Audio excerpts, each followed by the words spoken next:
السلام علیکم ورحمۃ اللہ وبرکاتہ۔ بسم اللہ الرحمن الرحیم والصلاة والسلام علی رسولہ الکریم محمد وآلہ وصحبہ اجمعین، اما بعد۔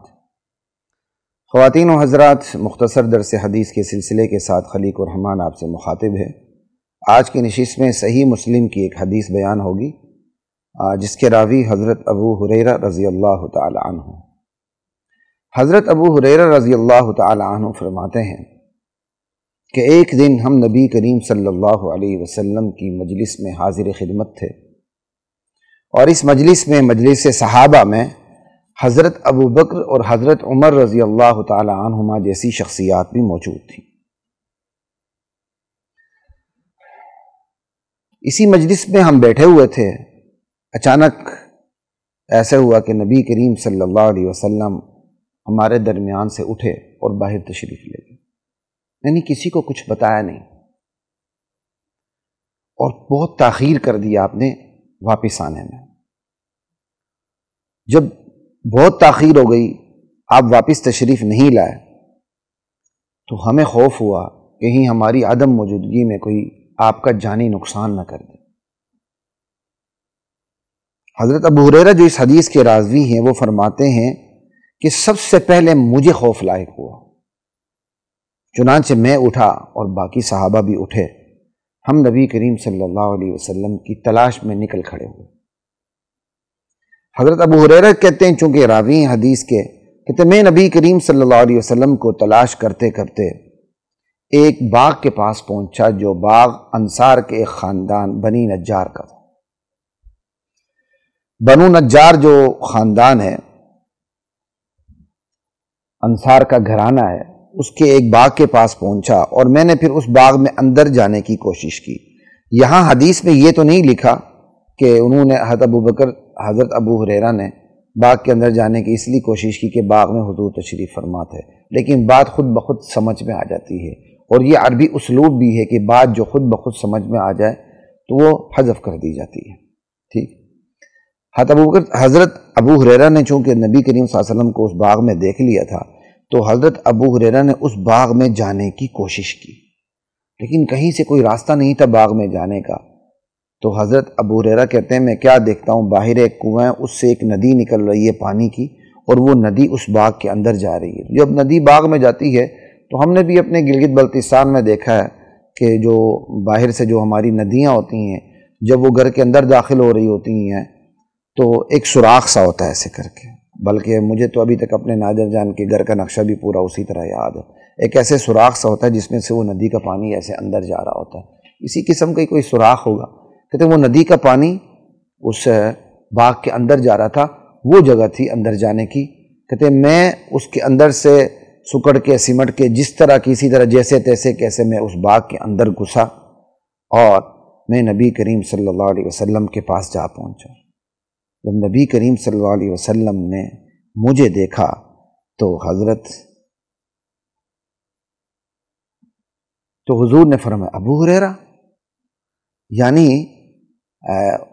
جیسے ہم اپنے اسلوب میں کہتے ہیں نا، کوئی آ جائے تو کہ بھائی ایکس وائی زی کوئی بھی ہو، جیسے ابو بکر لے لیں، کوئی شخص آپ کے پاس داخل ہو جاتا ہے اچانک، اور آپ کہتے ہیں ابو بکر تم ہو، یہ مطلب یہ۔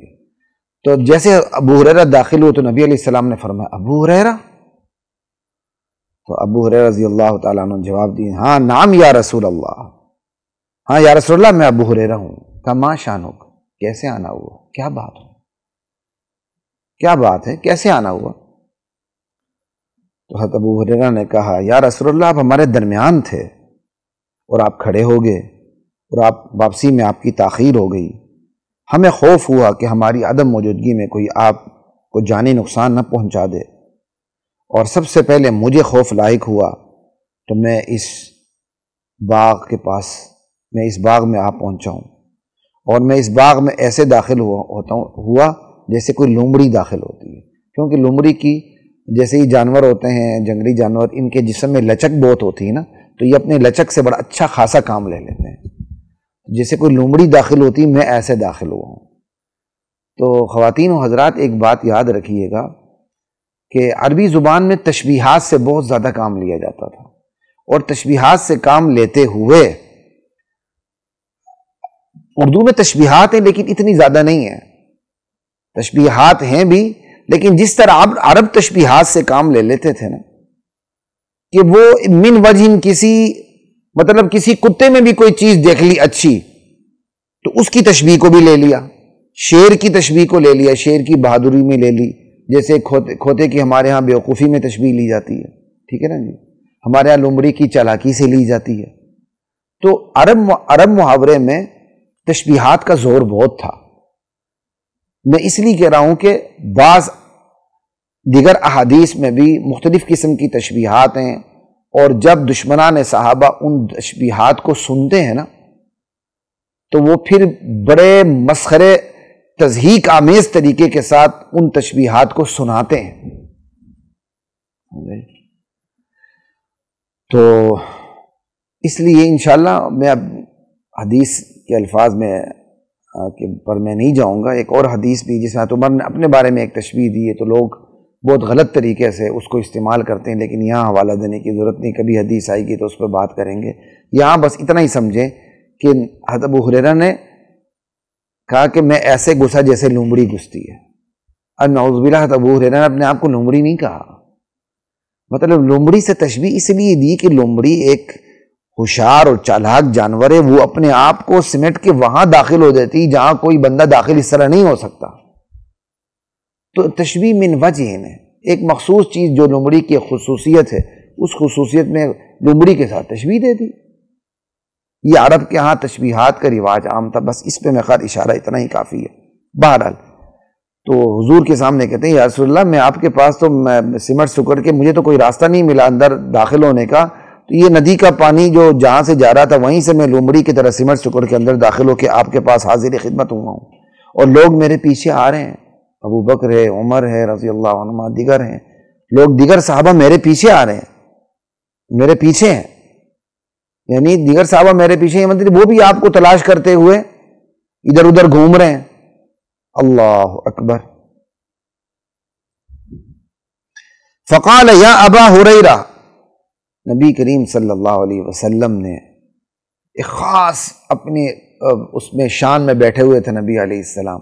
اب جب حضرت ابو ہریرہ نے یہ ساری بات ذکر کی کہ یا رسول اللہ ہمیں خوف لاحق ہوا، آپ کو کوئی جانی نقصان نہ ہو، تو ہم تلاش کے لیے نکل کھڑے ہوئے، سب سے پہلے میں تلاش کے لیے نکل کھڑا ہوا، میں آپ کے پاس یوں پہنچا ہوں، تو نبی علیہ السلام نے کیا کہتے ہیں حضرت ابو ہریرہ کی بات کو سامنے رکھتے ہوئے جواب نہیں دیا، کیونکہ آپ ایک خاص کیفیت میں بیٹھے ہوئے تھے۔ جب بندہ کسی خاص کیفیت میں بیٹھا ہوا ہو، کوئی آ کے اس کیفیت کے برعکس کوئی اور بات کرے، تو جو خاص کیفیت میں بندہ بیٹھا ہوتا ہے نا، تو وہ اپنی خاص کیفیت کو ہی پیش نظر رکھتا ہے۔ تو نبی علیہ السلام خاص کیفیت میں بیٹھے ہوئے تھے، اور وہ خاص کیفیت رب کی رحمت کا دریا تھا جو جوش مار رہا تھا، اور اللہ کے نبی اس دریا کے اللہ کی رحمت کا دریا ہے اس کے اندر غور و فکر فرما رہے تھے، اور جو ایک شکر کی کیفیت تھی وہ آپ کے اوپر طاری تھی، اور رحمت کا جو دریا اللہ کا بہہ رہا تھا اس کیفیت کو دیکھتے ہوئے آپ کی اپنی ایک کیفیت تھی، تو آپ نے اسی کیفیت کو پیش نظر رکھتے ہوئے حضرت ابو ہریرہ سے بات کی، کہا یا ابا ہریرہ، اے ابو ہریرہ، اور آپ نے پھر ابو ہریرہ رضی اللہ تعالیٰ عنہ کو اپنے دونوں جوتے بھی دے دیے، ٹھیک، کہ ابو ہریرہ میری ان دو جوتوں کو بطور نشانی لے جاؤ اور لوگوں کو ایک خوشخبری سنا دو۔ خوشخبری سناتے ہوئے جب تمہارے ہاتھوں میں میرے جوتے ہوں گے تو انہیں یقین ہوگا کہ یہ خوشخبری یقینی ہے۔ نبی کریم صلی اللہ علیہ وسلم کو امت کو خوشخبری سنانے کا اتنا شوق تھا، اور ایسی کمال کی خوشخبری، پھر اس خوشخبری پر میری امت کو یقین آ جائے، اس کے لیے آپ نے اپنے جوتے مبارک بطور نشانی دی کہ ابو ہریرہ میرے ان دو جوتیوں کو لے جاؤ۔ اللہ اکبر۔ اور پھر اس باغ، یہ جو باغ ہے، اس باغ سے آگے تمہیں جو بھی کوئی ملے اور وہ بندہ ہو جو دل سے اس حقیقت کی شہادت دے کہ اللہ کے سوا کوئی الہ نہیں ہے، اللہ اکبر، یشہد ان لا الہ الا اللہ مستیقنا بہا قلبہ، وہ لا الہ الا اللہ کی شہادت دیتا ہو، اور کیا کہتے ہیں یقین سے وہ اس شہادت کیا کہتے ہیں یقین کے ساتھ وہ یہ شہادت دے رہا ہو، تو اسے جنت کی خوشخبری دے دو۔ اللہ کے سوا کوئی الہ نہیں۔ الہ معبود کو کہتے ہیں، حاجت روا کو کہتے ہیں، غوث کو کہتے ہیں، داتا کو کہتے ہیں، گنج بخش کو کہتے ہیں، رنج بخش کو کہتے ہیں، دور و نزدیک سے یکساں طور پر پکار سننے والے کو کہتے ہیں، اس پکار پر بغیر اسباب کی جوابی کارروائی کرنے والے کو الہ کہتے ہیں۔ الہ کو سمجھنا ہو تو میں کئی دفعہ آپ حضرات سے یہ کہتا ہوں، 20ویں سپارے کا پہلا رکوع پڑھ لیں، الہ کا معنی سمجھ میں آ جاتے ہیں۔ بہرحال کہ اس کو یہ خوشخبری دے دو، جو بھی تمہیں اس باغ کیا کہتے ہیں تم اس باغ سے نکل رہے ہو، اب تمہیں جو بھی بندہ ملے اور وہ لا الہ الا اللہ کی شہادت دے رہا ہو، صدق دل کے ساتھ شہادت دے رہا ہو، تو اسے جنت کی بشارت دے دو۔ حضرت ابو ہریرہ رضی اللہ تعالی عنہ نبی علیہ السلام کے دونوں جوتے لے کر نکل کھڑے ہوئے، تو سب سے پہلے آپ کی جو ملاقات ہوئی وہ حضرت عمر سے ہوئی۔ حضرت ابو ہریرہ کہتے ہیں سب سے پہلے میری ملاقات حضرت عمر سے ہوئی، تو حضرت عمر نے مجھ سے پوچھ لیا کہ بھائی یہ جوتے کیسے تمہارے ہاتھ میں؟ اللہم ہاتان النعلان یا ابا ہریرہ، میں نے کہا یہ ہاتان نعلا رسول اللہ صلی اللہ علیہ وسلم، یہ رسول اللہ کے جوتے ہیں، آپ نے میں یہ دونوں جوتے دے کر بھیجا ہے کہ جو بھی تمہیں مجھے دے کر بھیجا ہے کہ مجھے جو بندہ ملے جو صدق کے دل سے لا الہ الا اللہ کی گواہی دیتا ہو، میں اسے جنت کی بشارت دے دوں۔ اللہ کے نبی نے مجھے اس لیے بھیجا ہے۔ بس یہ سننا کیا تھا، حضرت عمر نے، حضرت ابو ہریرہ کہتے ہیں کہ میرے سینے پہ زوردار مکہ ایک رسید کیا اور کہا واپس ہو جاؤ، ابو ہریرہ واپس ہو جاؤ۔ کہ میں رسول کریم صلی اللہ علیہ وسلم کے پاس روتا ہوا واپس ہوا، میرے پیچھے عمر بھی آئے، اور جب میں روتا ہوا نبی علیہ السلام کی خدمت میں حاضر ہوا تو رسول کریم نے فرمایا ما لک یا ابا ہریرہ، ابو ہریرہ تمہیں کیا ہوا؟ تو میں نے سارا ماجرا ذکر کر دیا کہ یا رسول اللہ آپ نے تو مجھے دونوں جوتے دے کر خوشخبری دینے کے لیے بھیجا تھا، میری جس شخصیت سے ملاقات ہوئی وہ سب سے پہلے عمر تھے، میں نے ان کو یہ بات بتائی جو آپ نے مجھے خوشخبری دی تھی، میں نے ان کو سنائی، انہوں نے میرے سینے پہ مارا، اور میں اپنے کیا کہتے ہیں مقعد کے بل، یعنی اس کو ہپ کہیں گے نا، یعنی جیسے یہ جس پر ہم بیٹھتے ہیں، اس کے بل میں پیچھے گر گیا اور مجھے کہا واپس لوٹو۔ تو چونکہ پیچھے پیچھے حضرت عمر بھی پہنچ گئے تھے، تو رسول کریم صلی اللہ علیہ وسلم نے حضرت عمر سے پوچھا یا عمر ما حملک علی ما فعلت، عمر یہ کس چیز نے تمہیں آمادہ کیا کہ تم ابو ہریرہ کے ساتھ یہ سلوک کرو، تم نے ایسا کیوں کیا؟ فقال، حضرت عمر عرض کرنے لگے یا رسول اللہ میرے ماں باپ آپ پہ قربان بھی ابی و انت و امی، آپ نے بھیجا تھا ابو ہریرہ کو اپنے ان دونوں جوتوں کے ساتھ یہ خوشخبری دے کے کہ جو بھی تمہیں ملے لا الہ الا اللہ کی گواہی دیتے ہوئے صدق کے دل کے ساتھ تم اس کو جنت کی خوشخبری دے دو۔ آپ نے حضرت ابو ہریرہ کو اس کے ساتھ بھیجا تھا؟ حضور نے فرمایا ہاں میں نے بھیجا تھا۔ کہ یا رسول اللہ فلا تفعل، ایسا نہ کیجیے۔ سنیے حدیث، حضرت عمر حضور کو مشورہ دے رہے ہیں، فلا تفعل یا رسول اللہ ایسا نہ کیجیے۔ کیوں؟ آگے وجہ بھی بیان کر رہے ہیں۔ فإنی اخشا، مجھے خوف ہے، ان یتکل الناس، ان یتکل الناس علیہا، لوگ آپ کی اسی خوشخبری پر بھروسہ کر کے بیٹھ جائیں گے، عمل کی دنیا میں نہیں اتریں گے۔ فخلہم یعملون، یا رسول اللہ انہیں چھوڑ دیجیے وہ عمل کرتے رہیں۔ ایسے میں رسول کریم صلی اللہ علیہ وسلم نے حضرت عمر کے مشورے کو مانتے ہوئے کہا ٹھیک ہے چھوڑ دو پھر انہیں۔ کوئی سمجھ آ رہی ہے؟ اب میں یہاں دو تین چیزیں، حدیث میں تو اور بہت کچھ ہے، چونکہ مختصر درس حدیث کی نشست ہے، تین چیزیں میں آپ کے سامنے اختصار کے ساتھ بیان کر دیتا ہوں۔ پہلی چیز یہ ہے کہ نبی علیہ السلام نے حضرت ابو ہریرہ سے کہا، جو آپ گھر سے باہر نکلے اسی طرح جا کے آپ باغ میں بیٹھے، وہ نبی کی خاص کیفیت تھی، پتہ نہیں اس میں اللہ کے نبی کو اللہ نے کون کون سے امور وحی کیے، کیا راز کی باتیں کی، یہ ایک نبوی کیفیت تھی جس کیفیت میں آپ اس مجلس سے باہر آئے تھے۔ ٹھیک ہے، اس پر بھی بات کرنے کی ضرورت نہیں۔ آپ نے کہا ابو ہریرہ رضی اللہ عنہ کو بتایا کہ تم لوگوں کو خوشخبری دے دو کہ جو بھی لا الہ الا اللہ کہہ دے صدق دل کے ساتھ وہ جنت میں جائے۔ یہاں یہ ہے حدیث کا مرکزی نقطہ، یہ ہے حدیث کا مرکزی نقطہ، پوری حدیث اسی کے گرد گھوم رہی ہے۔ یہ ہے عقیدے کی قیمت۔ عقیدے کی قیمت اتنی زیادہ ہے اسلام میں، اتنی زیادہ ہے، دنیا کے تمام اعمال ایک طرف، اکیلا عقیدہ ایک طرف۔ یہ ہے عقیدے کی اہمیت۔ بندہ جتنا مرضی گناہگار ہو، زانی ہو، شرابی ہو، بدکار ہو، ریاکار ہو، جو مرضی ہو، لیکن اس کا نظریہ صحیح ہو، ایک نہ ایک دن بغیر سزا کے یا سزا پا کے جنت میں ضرور جائے گا۔ سچے عقیدے والا ہمیشہ کے لیے جہنم میں نہیں رہ سکتا۔ یہاں عمل کی قدر گھٹانا مقصود نہیں ہے، یہاں نظریے کی قیمت بتانا مقصود ہے کہ نظریے کی یہ قیمت ہے۔ اور آج جس نظریے کی قیمت اللہ یہ بیان کر رہے ہیں، اللہ کے رسول، اور اللہ نے اپنے رسول کے ذریعے یہ بیان کی کہ دنیا کی تمام بدعمالیاں ایک طرف، بندے کا اگر عقیدہ صحیح ہے تو ایک نہ ایک دن جنت میں ضرور جائے گا۔ اللہ تو عقیدے کی یہ اہمیت بیان کر رہے ہیں، اور ہمارے ہاں عمل کی اہمیت عقیدے کی جگہ اتنی ہے، فلاں روٹیاں کھلا رہا ہے، یہ جنت میں نہیں جائے گا تو کیا ہم جائیں گے؟ فلاں غریبوں کا خیال کر رہا ہے، فلاں نے ہاسپٹل بنائے، فلاں نے یتیم خانے بنائے، فلاں نے اتنے ایمبولینس کیا کہتے ہیں کھڑے کر دیے، فلاں نے اتنے ایڈی سینٹر بنائے، فلاں نے اتنے فلاح و بہبود کے کام کیے، یہ جنت میں نہیں جائیں گے تو کیا ہم جائیں گے؟ فلاں نے انسانیت کے لیے یہ کیا۔ یہ سارے اعمال ہیں، نظریہ نہیں ہے۔ ہاں ان اعمال کی پشت پر نظریے کی طاقت ہو تو یہ عمل جنت میں بھی کام آئیں گے۔ اگر ان اعمال کی پشت پہ نظریے کی طاقت نہیں ہے، اللہ تعالیٰ قرآن میں ہی کہتے ہیں وَقَدِمْنَا إِلَىٰ مَا عَمِلُوا مِنْ عَمَلٍ فَجَعَلْنَاهُ هَبَاءً مَنْثُورًا، قیامت کا دن ہوگا، ہم کافروں کے نیک اعمال کو پہنچ کے اڑتی ہوئی خاک کر دیں گے۔ یہ ہے عقیدے کی قیمت۔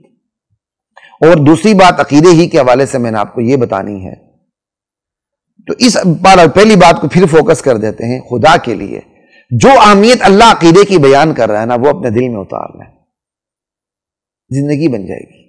آج ہماری زندگی اس لیے نہیں بنتی ہے، مسلمان تو ہیں لیکن مسلمان ہوتے ہوئے ایک عقیدے کی اہمیت جتنی ہونی چاہیے ہم میں نہیں، بلکہ بڑے بڑے علماء میں نہیں ہے۔ میں آپ کو سیدھی بات کروں، میں کوئی علماء کا مخالف نہیں ہوں۔ میرے ایک عزیز نے ایک دفعہ مجھے کہا آپ علماء کی مخالفت کرتے ہیں۔ میں علماء کی جوتوں میں بیٹھنے والا بندہ ہوں، لیکن جو علماء صحیح کام نہیں کریں گے ہم ان کی مخالفت کریں گے، تو قرآن کا دستور ہے۔ عقیدے کی اہمیت بٹھائیں، ایک بات۔ پھر یہاں صرف لا الہ الا اللہ کا، تو لا الہ الا اللہ میں پہلے ہی بتا چکا ہوں، یہ اسلام کی نظریاتی تعبیر ہے۔ تمام بنیادی عقائد اس کے اندر آ جاتے ہیں۔ مثال کے طور پر لا الہ الا اللہ پر یقین رکھ لے جنت میں جائے گا، تو اب یہ دیکھیں رسالت کیسے ثابت ہوتی ہے۔ لا الہ الا اللہ کا عقیدہ کون لے کر آیا؟ کس نے بتایا؟ اب جو بندہ جس کے کہنے پہ بتائے گا، جس ہستی کے کہنے پہ کہ لا الہ الا اللہ کو تسلیم کر لو جنت میں جاؤ گے، وہ ہستی تو نبی ہے۔ اب نبی کی بات وہ کب مانے گا؟ جب وہ نبی کو صادق و امین مانے گا۔ اور جو نبی کو صادق و امین مانے گا، کیا وہ نبی کو نبی نہیں مانے گا؟ وہ نبی کو نبی ضرور مانے گا۔ تو لا الہ الا اللہ میں تو نبوت بھی آ گئی۔ نبوت اس طرح بھی آتی ہے کہ الہ معبود کا نام ہے، مشکل کشا کا نام ہے، حاجت روا کا نام ہے، ٹھیک ہے؟ تو اس معبود نے اپنے بندوں کے لیے جو رزق کا سامان کیا، جسے کفار بھی تسلیم کرتے ہیں، تو ہدایت کا سامان نہیں کیا ہوگا۔ اس ہدایت کے سامان کے لیے اللہ تعالیٰ نے اپنے نبیوں کو بھیجا۔ نبیوں کو بھیجنے والے کی بھیجنے کی قدرت بھی اسی کے پاس ہے، وہی نبی بھیج سکتا ہے، وہی نبی بھیجتا رہا ہے، اسی نے نبوت کا دروازہ ہمیشہ کے لیے بند کر دیا ہے۔ اب کسی پر کوئی وحی اترنی نہیں۔ لا الہ الا اللہ کو سامنے رکھیں تو رسالت بھی ثابت ہوتی ہے، نبوت بھی ثابت ہوتی ہے۔ پھر اسی لا الہ الا اللہ کو سامنے رکھیں تو آخرت بھی ثابت ہوتی ہے۔ کیوں؟ لا الہ حاکم وہ ہے، اسی نے بندے کو اختیارات دی، اسی نے بندے کو ذمہ داریاں دیں، اسی نے بندے کو عقل دیے، شعور دیا، حواس دیے، قوت تمیز عطا کیے۔ اور جس اللہ نے یہ دنیا بنائی، یہ کائنات بنائی، اس کائنات میں انسان جیسا ذمہ دار انسان جیسی عقل والی مخلوق پیدا کی، اور اس کو ذمہ داریاں سونپی، اس کو اختیارات دیں، اس کو طاقت دیں، تو عقل کا تقاضا کہ ان اختیارات اور طاقت کے بارے میں پوچھو، یہ عقل کا بھی تقاضا ہے کہ ان اختیارات کے بارے میں پوچھو۔ تو ایک دن ایسا ضرور ہونا چاہیے کہ جن کو طاقت دی گئی ان سے طاقت کے بارے میں، جن کو اختیارات دی گئی ان سے اختیارات کے بارے میں، جن کو رزق دیا گیا ان سے رزق کے بارے میں سوال ہو۔ تو اسی دن کا نام تو جب سوال ہونا آخرت ہے، تو لا الہ الا اللہ سے آخرت بھی ثابت ہوتی ہے۔ یہ ہے اسلام کی نظریاتی تعبیر. ٹھیک ہے جی. ایک بات. اگلی بات جو اس حدیث سے میں آپ کو بتانے لگا ہوں کہ حضرت عمر نے حضرت ابو ہریرہ کے سینے پہ مکہ مارا، وہ اپنے ہپ کے بل پیچھے گر گئے اور روتے ہوئے نبی علیہ السلام کی خدمت میں حاضر ہوئے. اسی سے آپ یہ دیکھ لیں صحابہ کا باہم تعلق کتنا تھا. کیا ابو ہریرہ نے کیا جواباً کارروائی کی ہے عمر کے خلاف؟ کیا حضرت ابو ہریرہ نے جا کے حضرت عمر کے خلاف کوئی جوابی کارروائی کی، یا حضور کی بارگاہ میں شکایت لگانے کے بعد کہا مجھے بدلہ اتارنے کا موقع دیں، یہ کہا؟ یا نبی علیہ السلام نے حضرت عمر کو ڈانٹ دیا؟ کوئی ایسی بات ہوئی نہیں. یہ تھا صحابہ کے آپس کا بے تکلف تعلق، ایک دوسرے پر مان، اور یہ تھی حضرت عمر کی امتیازی شان جو صحابہ میں انہیں حاصل تھی. اور پھر اسی سے پتہ چلتا ہے کہ حضرت عمر کو نبی علیہ السلام کا قرب نزدیکی حاصل تھی، چونکہ نبی علیہ السلام خصوصاً شیخین سے، حضرت ابو بکر صدیق سے، حضرت عمر رضی اللہ عنہما سے مشورے میں رہتے تھے. آپ نے ابو ہریرہ کو واپس کر دیا، اور جب حضور نے پوچھا کہ یا رسول اللہ آپ ایسا نہ کیجیے. اس سے حضرت عمر اور حضور کے تعلق کو بھی دیکھنے کہ اس تعلق میں بے تکلفی کتنی تھی، اور اس تعلق کے اندر خود حضور کو عمر پر مان کتنا تھا. پھر حضرت عمر نے جو حضور کو مشورہ دیا، حضور کو اس مشورے کو مان لینا، جس سے حضرت عمر کی امتیازی شان سامنے آتی ہے. اللہ اکبر. جنہوں نے صحابہ پر تنقید کرنی نا، تو اس کو بھی لے کر حضرت عمر پہ تنقید شروع کر دیں گے، کچھ ملے نہ ملے ان کو. یہ ہے صحابہ کا تعلق، امتیازی شان، اور پھر نبی علیہ السلام کا حضرت عمر کے مشورے کو تسلیم کر. خواتین و حضرات، مختصر سی جو حدیث کی نشست ہوتی ہے ہماری، اس کے اندر اتنی ہی تشریح کافی ہے. اللہ نے چاہا آپ کے ساتھ بات ہوتی رہے گی. السلام علیکم ورحمۃ اللہ وبرکاتہ.